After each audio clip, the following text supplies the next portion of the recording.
ಅಂದವರಿಗೆ ಪ್ರಗತಿ ಚಾನಲ್ಗೆ ಎಲ್ಲರಿಗೂ ಆತ್ಮೀಯವಾದಂಥ ಸ್ವಾಗತ. ಇಂದಿನ ಜೋಳದ ಮಾರುಕಟ್ಟೆಯ ಬೆಲೆಯನ್ನು ನೋಡಿಕೊಂಡು ಬರೋಣ. ಇನ್ನು ಯಾರು ಹೊಸದಾಗಿ ನಮ್ಮ ಯೂಟ್ಯೂಬ್ ಚಾನಲ್ ನೋಡ್ತಾ ಇದ್ದರೆ ತಪ್ಪದೇ ಸಬ್ಸ್ಕ್ರೈಬ್ ಆಗಿ.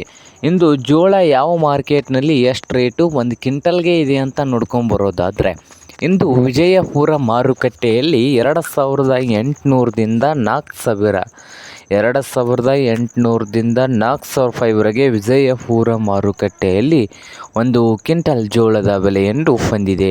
ಹಾಗೆ ಹುಬ್ಳಿ ಮಾರ್ಕೆಟ್ನಲ್ಲಿ 1800ದಿಂದ 3700, 1800ದಿಂದ 3700 ಹುಬ್ಬಳ್ಳಿ ಮಾರುಕಟ್ಟೆಯಲ್ಲಿ ಒಂದು ಕ್ವಿಂಟಲ್ ಜೋಳದ ಬೆಲೆಯನ್ನು ಹೊಂದಿದೆ.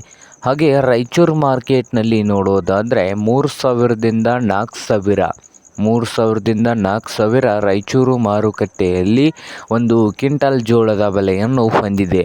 ಹಾಗೆ ಇನ್ನೊಂದು ಮಾರುಕಟ್ಟೆ ಸಾಂಗ್ಲಿಯಲ್ಲಿ ಬಂದು 4000ದಿಂದ 5000, 4000ದಿಂದ 5000 ಸಾಂಗ್ಲಿ ಮಾರ್ಕೆಟ್ನಲ್ಲಿ ಒಂದು ಕ್ವಿಂಟಲ್ ಜೋಳದ ಬೆಲೆಯನ್ನು ಹೊಂದಿದೆ.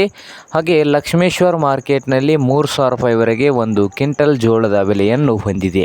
ಹಾಗೆ ಕಲಬುರಗಿಯಲ್ಲಿ ನೋಡೋದಾದರೆ 3000ದಿಂದ 4000 ಕಲಬುರಗಿ ಮಾರುಕಟ್ಟೆಯಲ್ಲಿ ಒಂದು ಕ್ವಿಂಟಲ್ ಜೋಳದ ಬೆಲೆಯನ್ನು ಹೊಂದಿದೆ. ಹಾಗೆ ಇನ್ನೊಂದು ಮಾರುಕಟ್ಟೆ ಆದಂಥ ಶಿರೂರು ಮಾರ್ಕೆಟ್ನಲ್ಲಿ 2000ದಿಂದ 3000 ರೇಟನ್ನು ಹೊಂದಿದೆ. ಇದು ಇಂದಿನ ಜೋಳದ ಮಾರುಕಟ್ಟೆಯ ಬೆಲೆ ಆಗಿದೆ ನೋಡಿ ರೈತರೇ.